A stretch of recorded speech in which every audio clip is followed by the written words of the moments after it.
Well, welcome everybody to this latest edition of our Lunch and Learn sessions through Norfolk Green Care Network.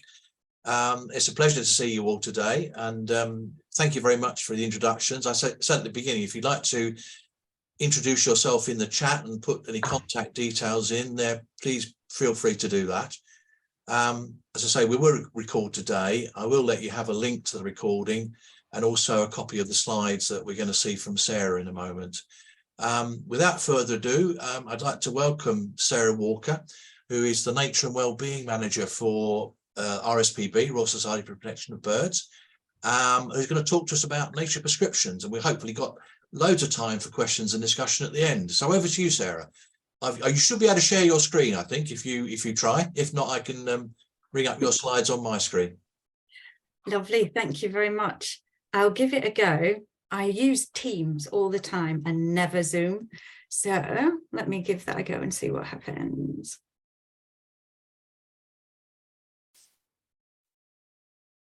Aha, here we go. Does that come up? Okay, so if I do it, right. We're nearly there, I think. There we go. Is that good? Yeah, you just need to, that's it, brilliant, we're there, thank you. Okay, lovely. Yeah, so as Nigel said, I'm Sarah Walker. I work for the RSPB now in a lovely role as their Nature and Wellbeing Manager. I work across England, but I live in Suffolk, so I'm really interested to be able to do things in my local area. I moved to the RSPB a couple of years ago, 18 months ago, having had a background for a number of years with the NHS, not in clinical roles, but working with people to help them to get more personalised care, the kind of care that really works for people without always resorting to medication. And so then I moved to the RSPB to look at how they could get more involved across England with connecting people to nature. And nature prescriptions is one of our key projects within that work. So just to do a bit of background, I'm not going to talk for a really long time because I think it's always much more interesting to hear your thoughts and we can have more of a conversation. But just to give some of the background to this. So it started a number of years ago when the RSPB was looking at the huge and growing amount of evidence around how nature supports people's health and well-being, and particularly around mental health. I think there is lots of evidence around physical health, but the mental health is really strong. And when we're looking at improving mood and reducing feelings of stress and improving sleep and coming together to reduce loneliness, then nature is incredibly powerful. And I think the evidence around this is really growing. But even back when we were first looking at this in 2016, it was still strong. And the RSPB, the largest nature conservation charity in Europe, I think, we were really interested in how when we support people to connect to nature, then people want to go on and nurture nature and take action then to support nature and care for nature. And so that was the background as to how we started to think about nature prescriptions. So this is very wordy, but basically a nature prescription is a way for a healthcare professional to be able to directly prescribe nature to their clients or patients, encouraging a really personal connection to nature. So it's not about going to do group activities necessarily. It's about a very personal way for people to be able to connect to nature from wherever they live. So it might be just going out and listening to a bird or looking for a particular tree, but it's things that people can do at a time that suits them from wherever they are. It's free to use for recipients of this. So we do work in partnership with other organisations, but we make sure that it's free to use. There's never any need to travel. We know that often with connecting to nature can involve people travelling. So we're trying to think of different ways that people don't have to travel.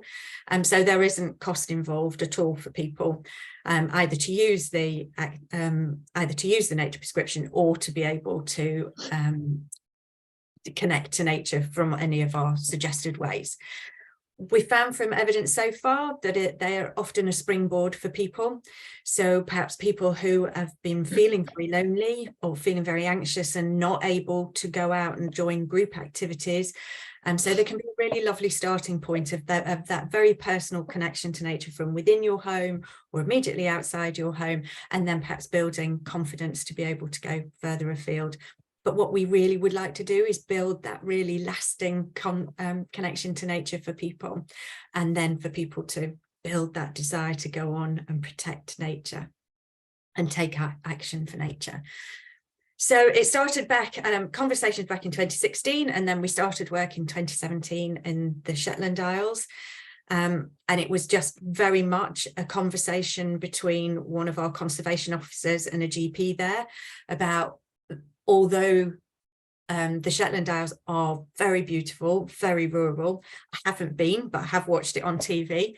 And even though the environment is stunning, there were a lot of people that didn't feel able to feel that connection to nature. It felt as if they were very disconnected from their immediate environment. And so working together, our conservation officer and local GPs developed a calendar of different activities that became our nature prescription.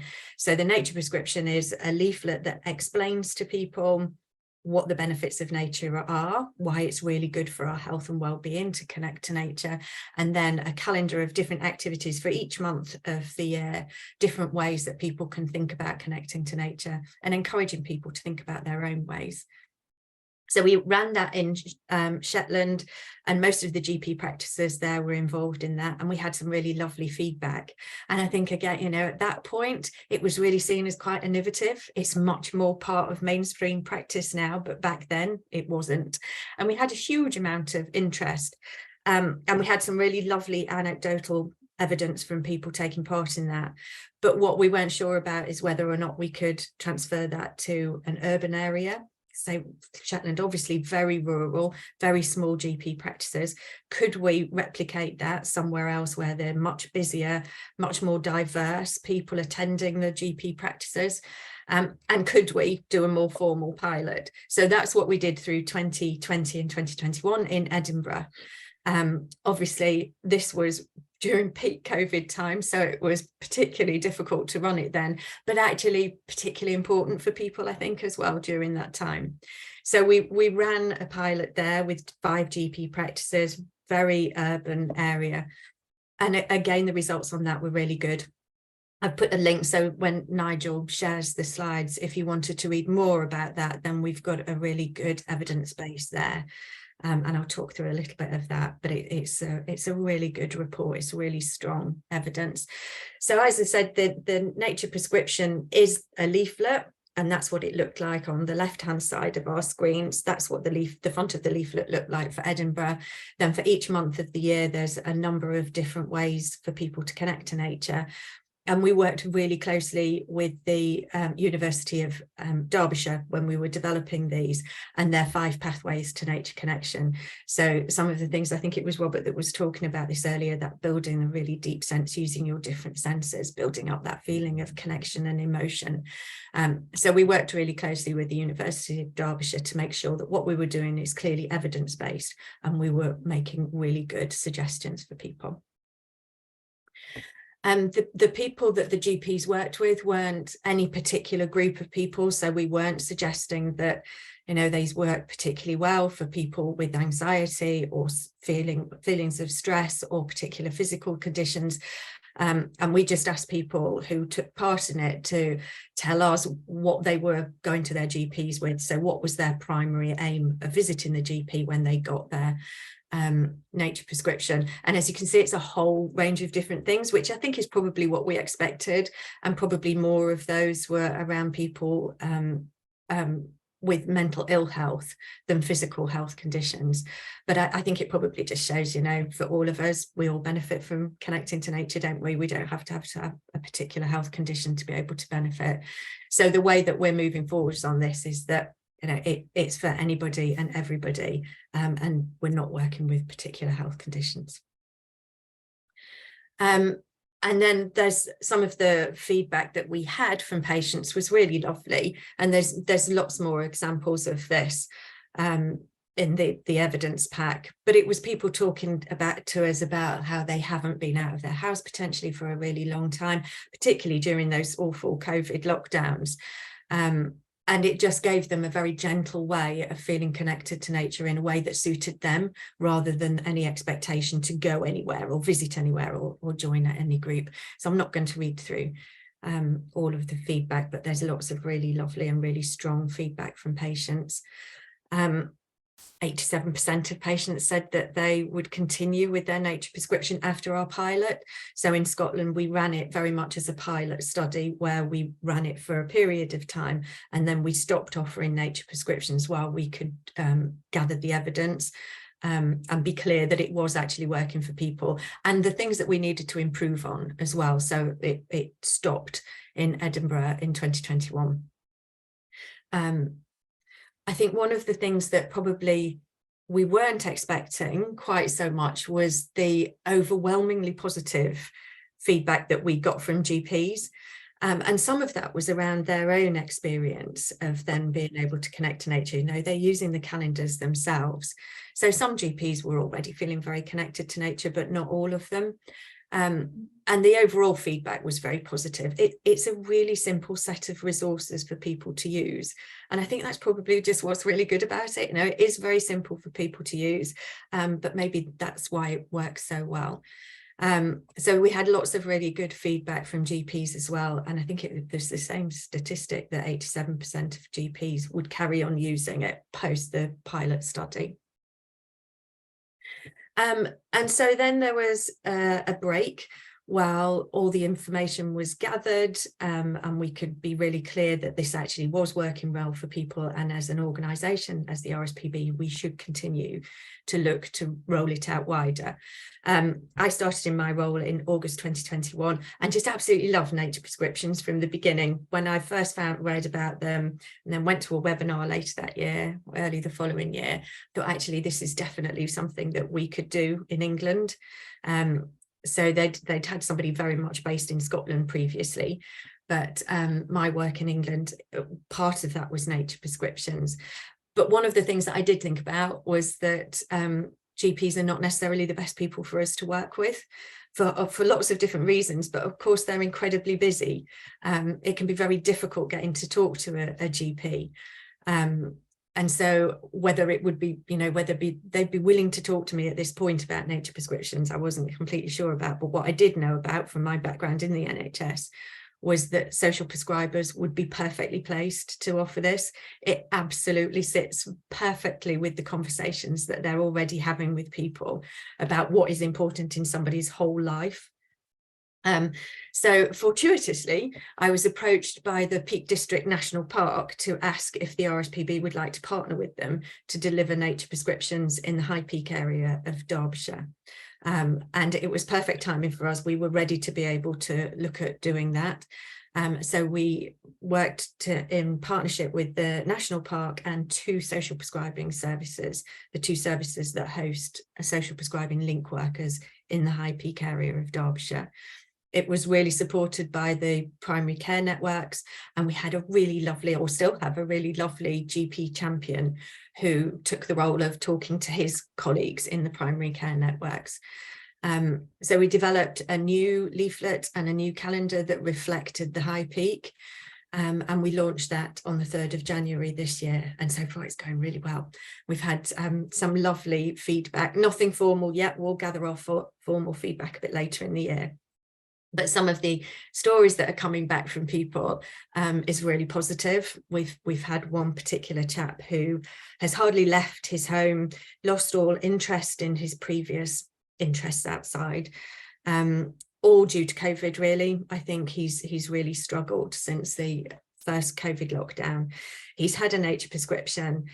He's been following that for 3 months now, and he's started to visit or revisit a local nature reserve on a reservoir, and has started bird watching again, and is now being joined with a number of other people. He feels confident to be able to do that in a group again. And I think that, you know, that's just wonderful. That's what it's all about for me. So we're starting to gather some of that evidence, but it will be later in the year that it's more formal.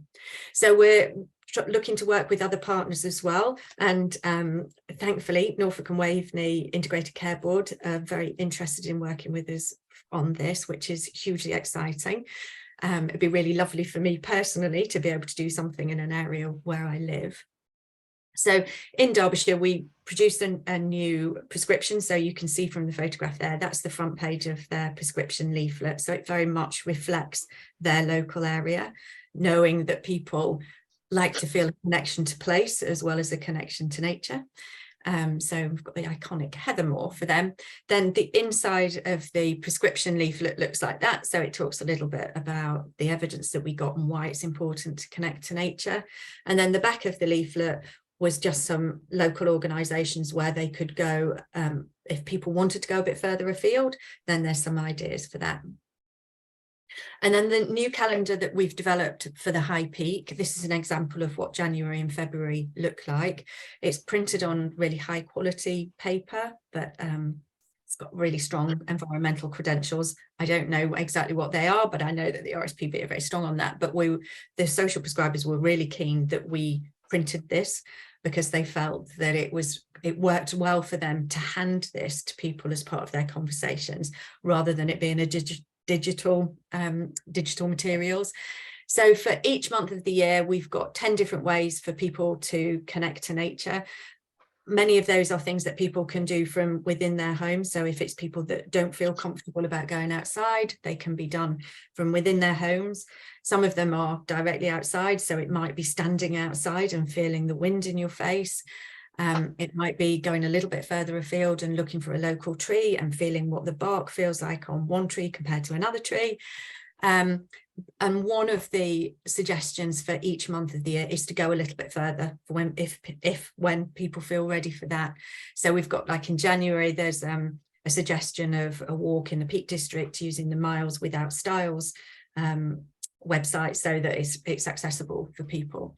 So each of the months also, we've tried to mix it between creative things and as well as trying to do some things where people don't have to go very far, but there's some things that involve activities. So we're trying to build all the different pathways to nature connection into each of the different months of the year. And what we've talked to Norfolk about is that we'd very much like to do that in the same way if we worked with Norfolk. So we would make it very personalised to Norfolk, if you like. We would tailor it for Norfolk so that so people can relate to it. I'm not going to show you this film because it's about 5 minutes long. It's really lovely. So the link is there if you wanted to have a look at this. Our new president, Dr. Amir Khan, talks about the real value of linking to nature in a very scientific way, I think, compared to the way that I would talk about it. But it's a really lovely short video if you wanted to have a look at that, but I'll not play it now. And so the future of nature prescriptions for us. So we're moving more widely in Derbyshire to the rest of the Peak District. We're talking to social prescribers in primary care in, I think it's 6 different areas now, including Norfolk and Waveney. We're looking at where nature prescriptions could be part of different healthcare pathways. So stroke, maternity, end-of-life care are some of the ones that we're currently talking about. But to be honest, every time somebody asks me about a nature prescription in a particular area that they're working in, it feels like they just fit in anywhere. There's some really interesting conversations with occupational therapists. I think we've got an OT on the call today. An occupational therapist in a secondary mental health trust. That's in the east of England as well. And we're looking at developing different versions, because some of the learning that came out from Scotland was that the way that the calendar worked was not necessarily attractive to men. So we were trying to have a look at how we might need to change it for that. I would really love to develop a version that resonates with people with a learning disability. We've already developed a version for people in Scotland who are rough sleepers or at risk of homelessness. And so there's lots of different versions that I think we could have a look at. And I think that depends on the partners that we're working with. And we've also done a variation of nature prescriptions for NHS staff. So we have done a digital version that's not about a one-to-one conversation with a healthcare professional, but it's about offering something out to NHS staff, and we're doing that just over the border in Suffolk. And we've got conversations with a couple of other providers there as well. So it's hugely exciting times. I love nature prescriptions, and it's great that there's such a lot of interest from across England. And so I'm hoping that we can just continue to spread them out. Just to say that the RSPB does loads more than nature prescriptions. So our wellbeing programme across England is very varied and we have a kind of a pyramid at the bottom, which is sort of all population self-led activities in our reserves. Nature prescriptions sit a bit above that. We have volunteer local groups who are taking people for guided walks in more urban areas. We do outreach. We've got a really lovely webcam installed with a new bird feeder in one of our reserves, and the footage is being filmed into care homes. And then we've got some volunteers who go into the care homes to talk to the residents about the different birds that they can see and run some different activities.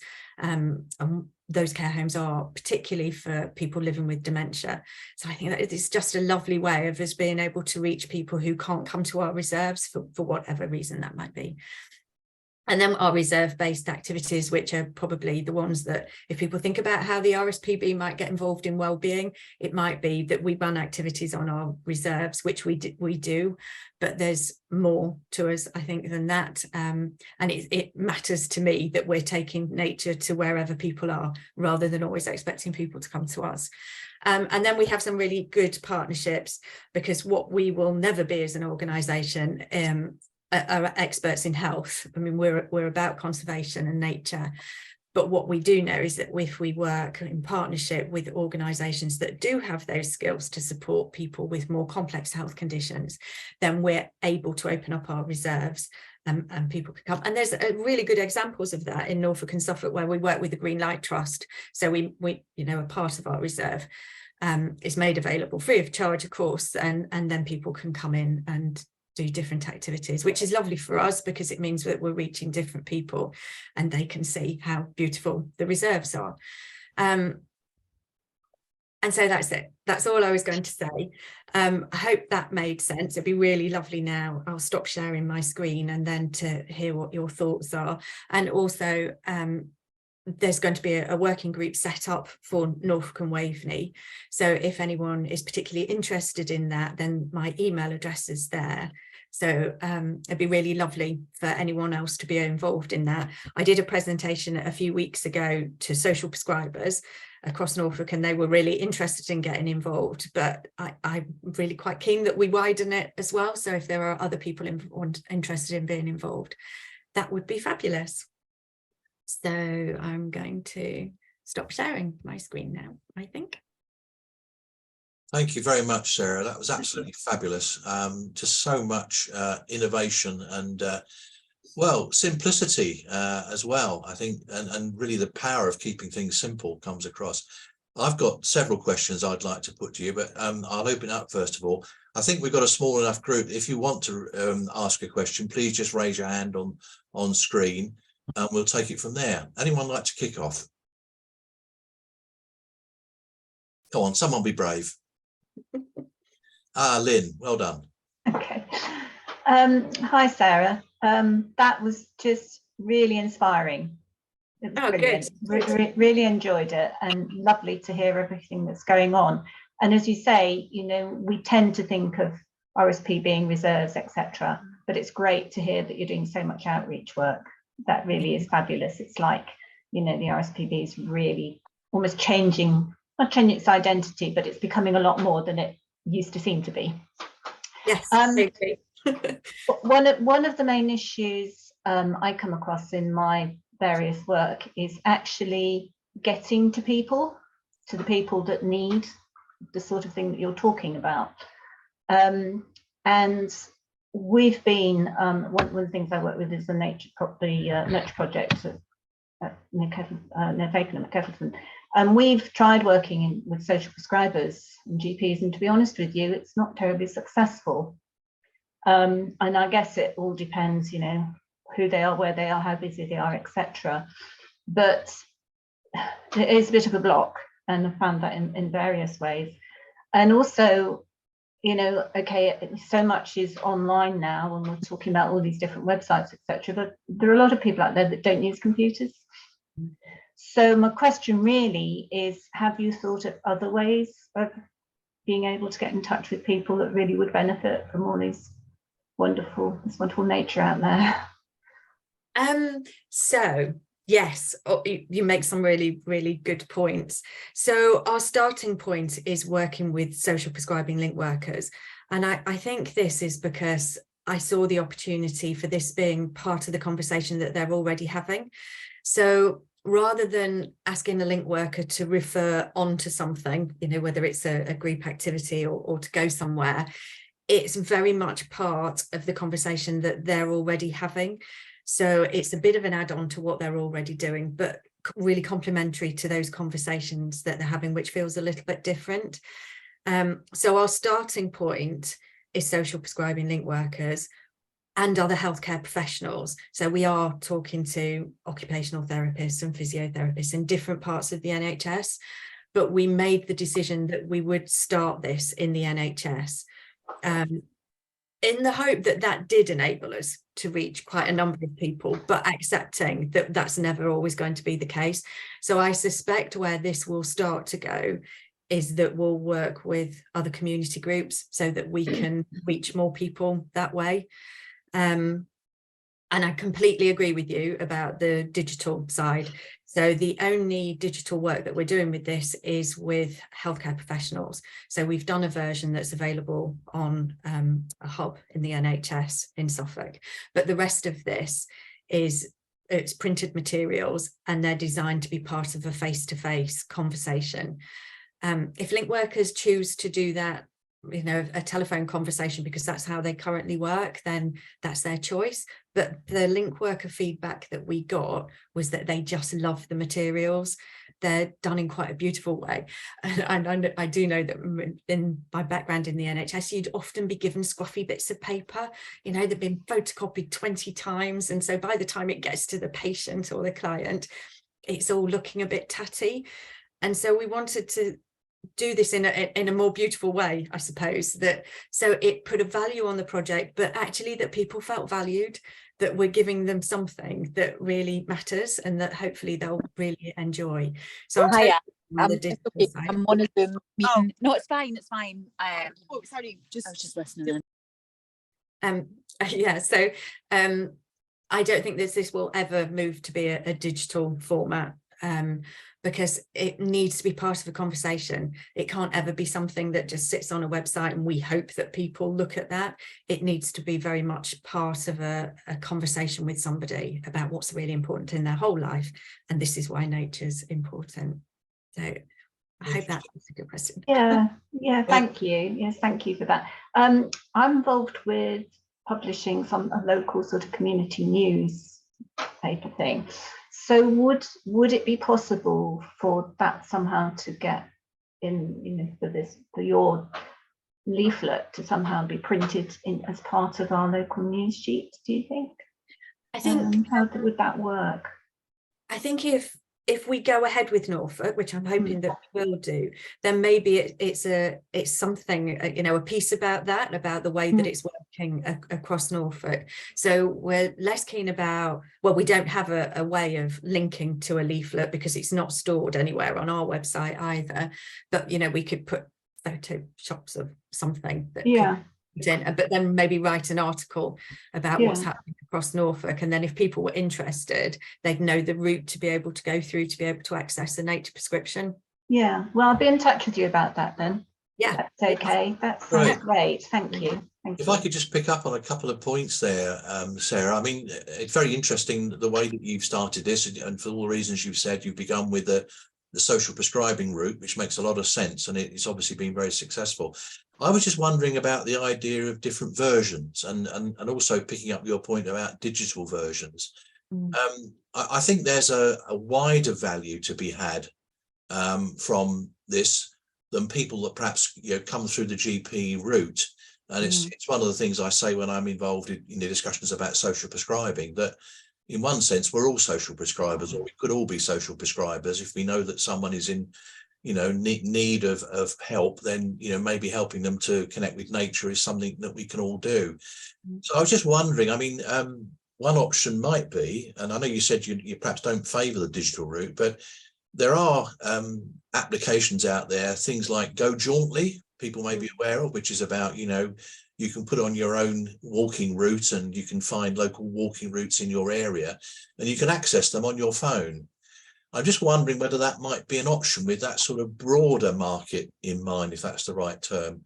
And the other point really in terms of versions was, it's great that you seem to be making progress with the ICB, which is great. And I'd be very interested in, getting involved in that further work with you. Norfolk's a big place. Norfolk and Waveney is an even bigger place. I'm just wondering about whether we need, even more local versions within Norfolk, rather than one that sort of attempts to cover the whole piece. Any thoughts on those points? Yes. So,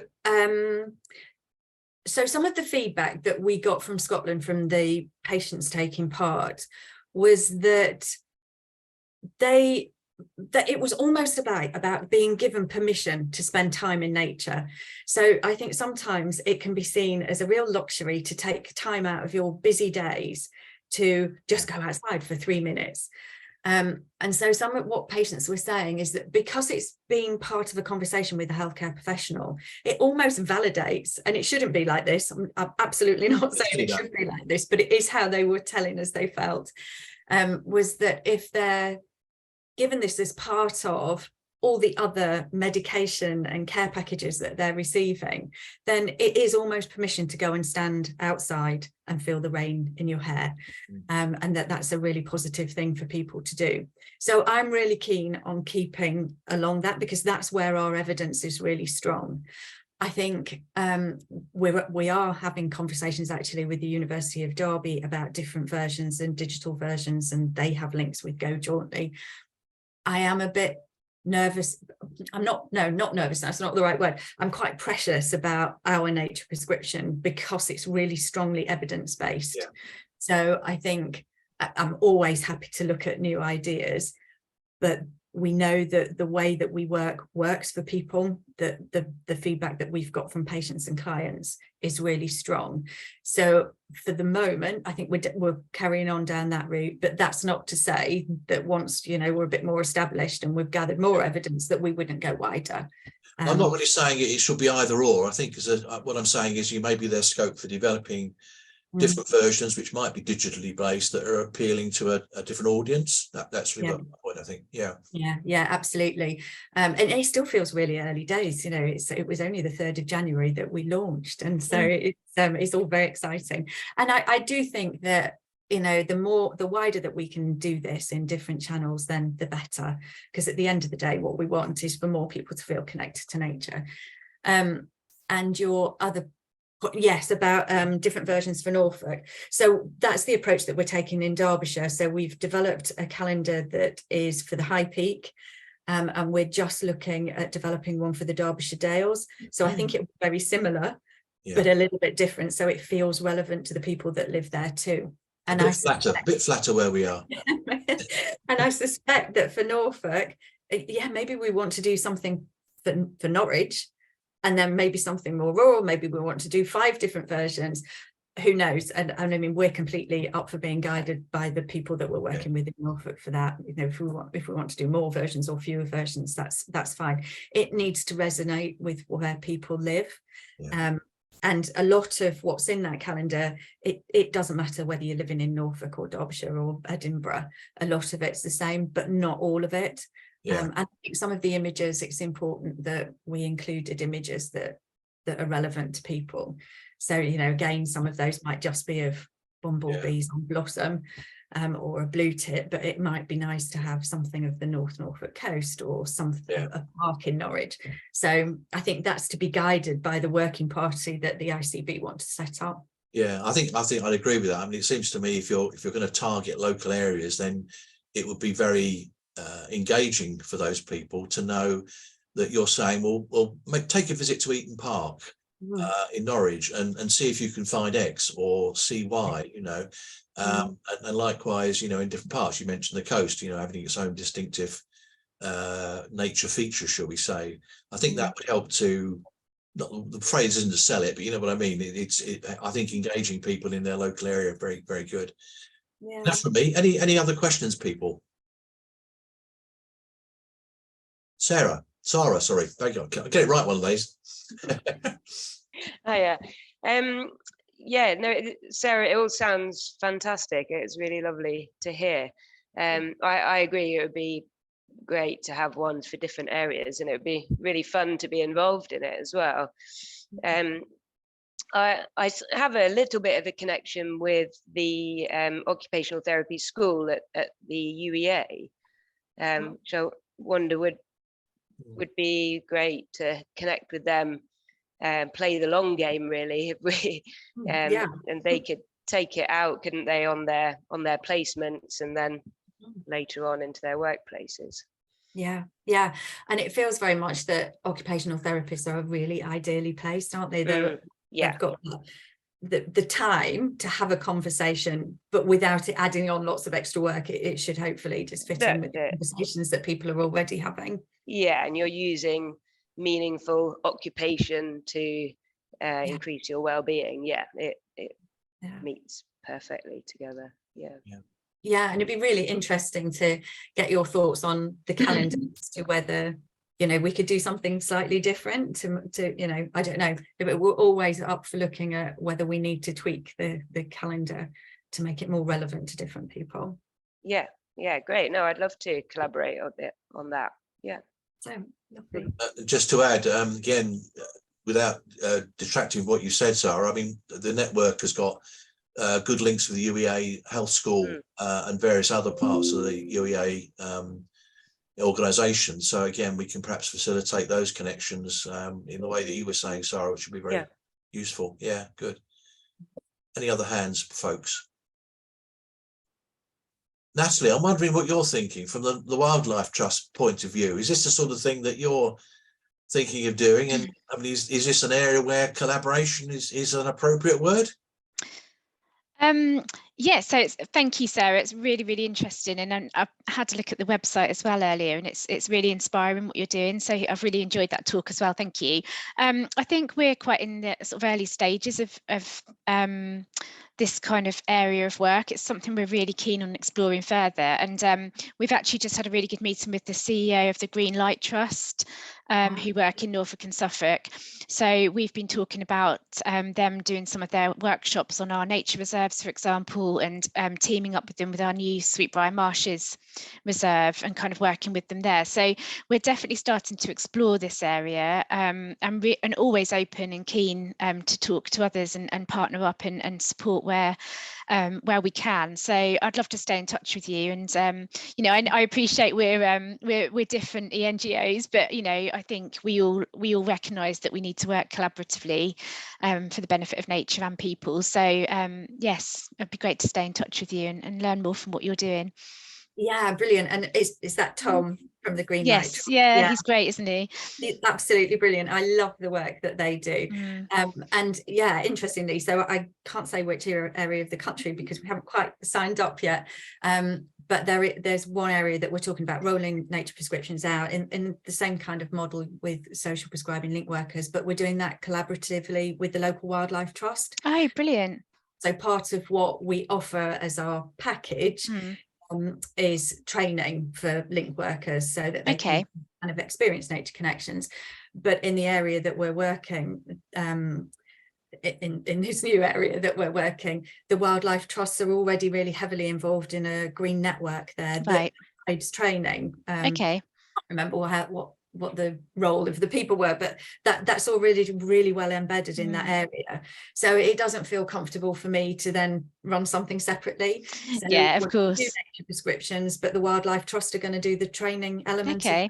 And that feels like a really lovely collaboration. So we're each using, you know, our skills and our materials for that, but we're collaboratively. And I'm definitely up for that. Like you say, you know, it's all about for the benefit of nature and people, isn't it? So Yeah, the more definitely. collaborations that we can have, the better. One question I had actually was, obviously this this work you're talking about is kind of recommending a calendar of events that people can do, and it's very self-led. But is there any kind of plans to almost formalize that in terms of working through partners, so that a GP might prescribe a particular project or event or scheme led by somebody in that area for them to enroll on, if that makes sense? Or is it all very much self-led,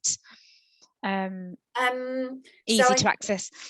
Yeah, so I think this is just based, this is based on that personal connection to nature. Yeah. And so they are just very simple suggestions. But hopefully that does act as a springboard then for people to go, go and do a program in the Life Trust or wherever it might be. So I think we wouldn't necessarily be getting involved in that, but I suspect if GPs see the success of some of their patients doing this, then maybe they'll be more interested in some of the activities that are happening that maybe they don't know about. I think sometimes it's difficult for them to know everything that's going on in different places. Of course. And it's constantly changing. So this feels a bit more like a springboard into those activities. And it's very accessible, isn't it? Everyone can do it in some capacity. So yeah, absolutely. But the link workers were saying to us in Derbyshire that they would actually like to do this with some of their clients, because even though these are very gentle suggestions, not everybody feels really comfortable with doing that. So the link workers are, where they can, buddying up with people to be able to sort of walk and talk as they're doing. Might go for a walk as part of the meeting that the link worker would have, and maybe at that point they might stop and look for a particular flower or weed or moss or whatever it is. So they're really, we were thinking they were going to be self-led, but actually in practice they might be, part of a conversation between people. Brilliant. You made a really interesting point earlier on, Sarah, about your early experience with GPs and how, I mean, I took it to, you were saying basically you converted a few, or you got them to be your champions because they appreciated the opportunities themselves to connect with nature. And I think, again, in the local scene, if we're talking about rolling this out across Norfolk and Waving, which is great, we need a few champions, don't we? And okay, social prescribing link workers will perhaps be one of those, but maybe we need to get some GPs enthusiastic and spreading the word as well. Yeah, absolutely. So it was one of the unexpected benefits of nature prescriptions in Scotland, was the impact that it had on GPs. And thankfully, in Derbyshire, when I was approached to do this in Derbyshire, they already had a GP who was completely sold on this, and wants to do lots more. So he's looking at whether nature prescription can be used in different specialist clinics, and having him as part of our sort of very, very small working party was just invaluable. He did all the comms and PR work with his colleagues. GPs like to listen to other GPs more than they like to listen to somebody like me, and I'm fine with that, but it works really well. And I think, if you've got that healthcare professional on board and they can speak to their colleagues, that's really powerful. So I would be definitely keen to see whether we could get healthcare professionals willing to talk to colleagues as part of the Norfolk project if we can. It's difficult because everyone's so busy, aren't they? So busy. That's right. But yeah, hopefully we can find people who are interested in nature to be able to do that. Yeah, Tina's put a rather interesting point in the chat, which reminds me actually of a campaign that the Green Care Network is facilitating called First Nature, which is all about expanding nature connection opportunities for children and young people across Norfolk. And we're about to launch that in April at an event which I'll say more about later. And Tina's point was, I think a digital version will work well for teenagers. And I wonder whether, in terms of, a priority group, whether in terms of the sort of development that you'll be having with the ICB, development discussions, whether children and young people could feature in there. And, we could find ways of doing this, given what we know about, the issues of mental health with particularly teenagers, I think, and climate change stress and all those things, it maybe is an important area for an early attention, perhaps. Yeah, absolutely. And the work that we've done so far has been very much focused on adults. But we'd be very up for looking at that. There's such a lot of evidence, isn't there, that people's interest and connection to nature drops off during those teenage years. Absolutely. So anything that we can do from that point of view would be really helpful. But also, yeah, like you say, I mean, teenage mental health is a real problem, isn't it? And being able to access NHS services is a real problem for young people. Yeah. So if that was a particular group that the ICB wanted to work with, then we'd definitely be up for looking at that.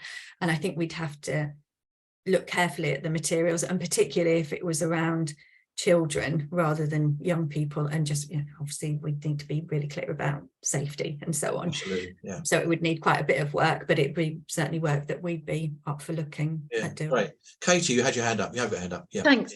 I was just wondering about the actual physicality of a campaign. Do you find out all the GPs and send out huge piles of this wonderful leaflet when, for example, if you did it for Norfolk, would they all get a certain amount which they would sort of have on their desks ready to give out to their patients? It's sort of easily accessible, and then it gets put out into all the GP receptions and, actively to hand very easily. I mean, do people, I don't know, stand in villages targeting, giving it out on behalf of the RSPB, or is it very much through organisations that they get referred?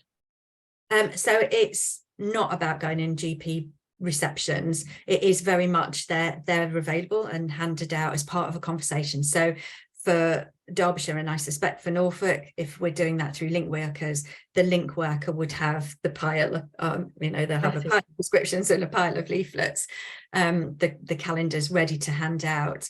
But it for us, it's really important that it is given out as part of a conversation. So it should never sit in a reception area. We actually were approached by another area who have community connectors who do walk around the town talking to people and helping people, signposting people. So we are looking at whether we could potentially make it work with that group of people. But for me, it should never be something that just sits there randomly. It should always be part of a conversation, because I think the power comes from that conversation about why nature is important to us.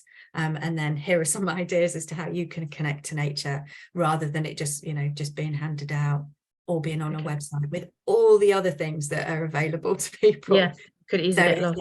Yeah, absolutely. But then, the link workers can have as many copies as they like. We can just, we just print out that people have what they need. Yeah. I just wondered if there was a gathering of the key people, like the gathering of Norfolk GPs to Norwich, to be sort of presented with all of the actual NHS benefits, to have a complete sort of umbrella understanding for the GPs to really get behind it. I know that there's a huge umbrella organisation called the Forum, which is called together, and it brings all of the NHS providers together in Norfolk and Suffolk, because there's such a huge wealth of support, but there's no cohesion. And so there's so many places where people can get support. They've then got to be referred. And I just wanted, this covers everything, and funnels people right out to the woods into nature, whether there could be a proper campaign from the RSP sort of gathering everybody with the NHS. And then this is the answer in your amazing programme. Yeah, interesting. You've already done it. You've already done it.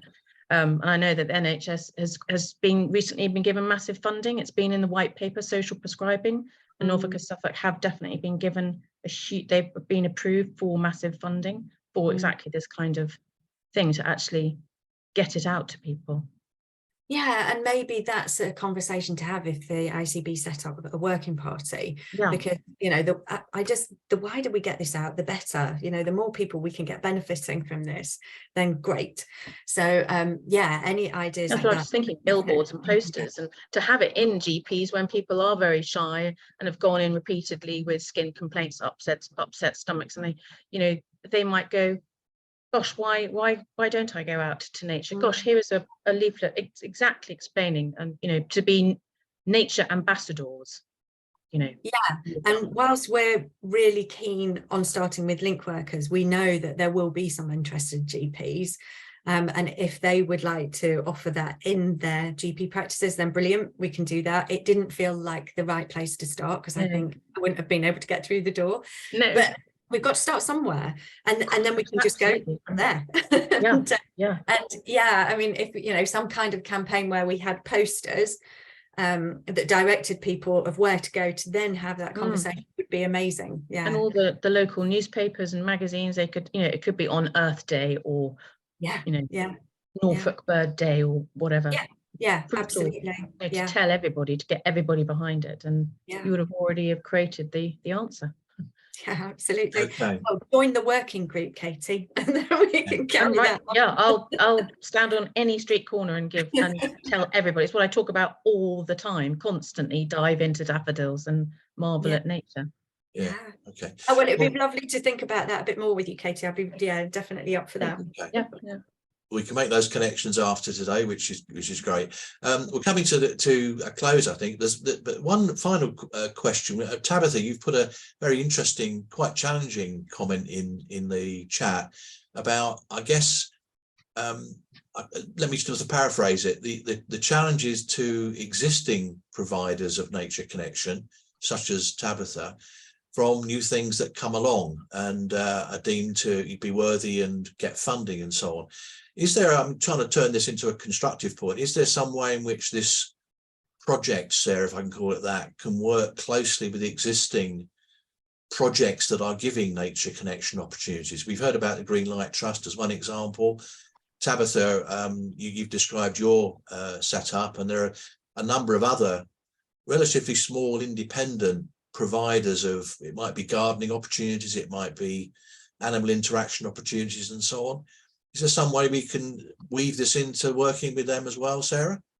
Yeah, absolutely. And it'd be really good to talk about that a bit more, because what we definitely don't want to do is compete with local organisations, and everything that I'm doing around wellbeing in the RSPB is working collaboratively where we can, and not competing.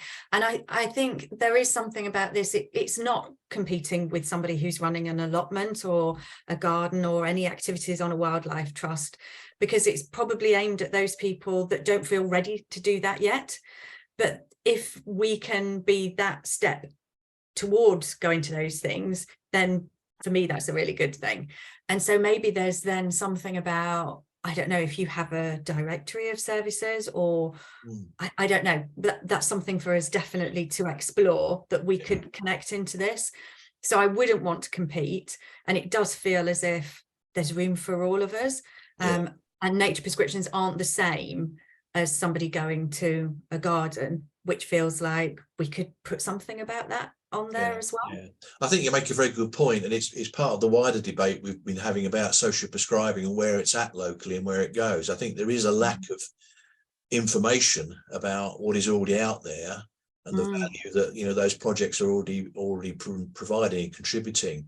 And that's certainly one of the things I'll be pressing in the social prescribing strategy group that's now been set up with Norfolk Waveney. I think that's something we've got to improve, that awareness, if you like, of what's already out there and the importance of what's already been done.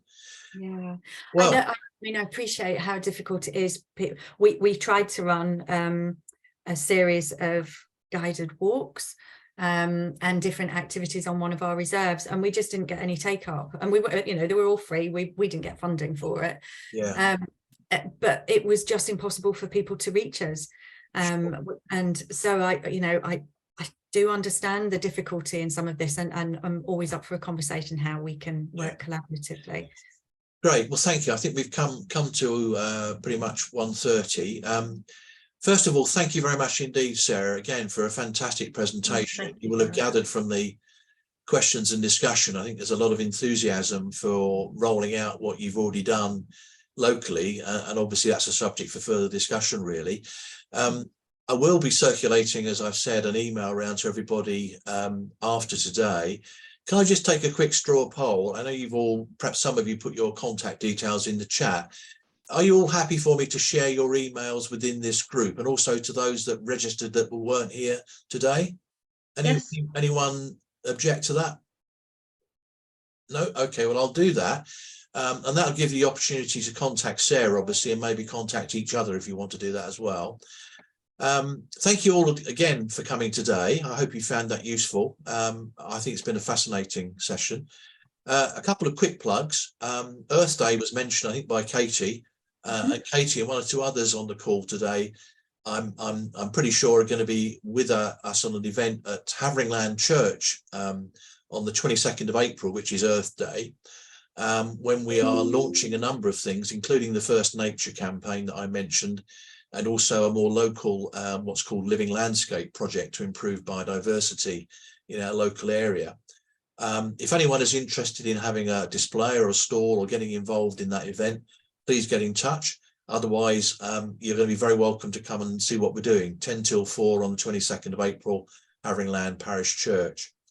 And the other thing which I'll plug is the Norfolk Green Care Festival, which we're running for a second time coming up in the summer. There's going to be a launch event on the 22nd of July, 12 till 4 at the Plantation Garden in Norwich. Fantastic venue. And for the following 2 weeks, we're in the process of assembling events, activities, and other things which are primarily about health and well-being benefits from connecting with nature, but they could be more generally about environmental matters and so on. So if any of you have got ideas for events or things that you want to put on that we could plug into that program, again, please get in touch. With that, I think I'll say thank you very much indeed. I hope you enjoyed your lunch. I hope you enjoyed your learn, and keep your eyes open for future sessions. Thanks very much indeed, and enjoy the rest of your day. Thanks. Bye, Thank everybody. you very much. Thanks very much. Thanks very much. Appreciate that. Bye. Thank you.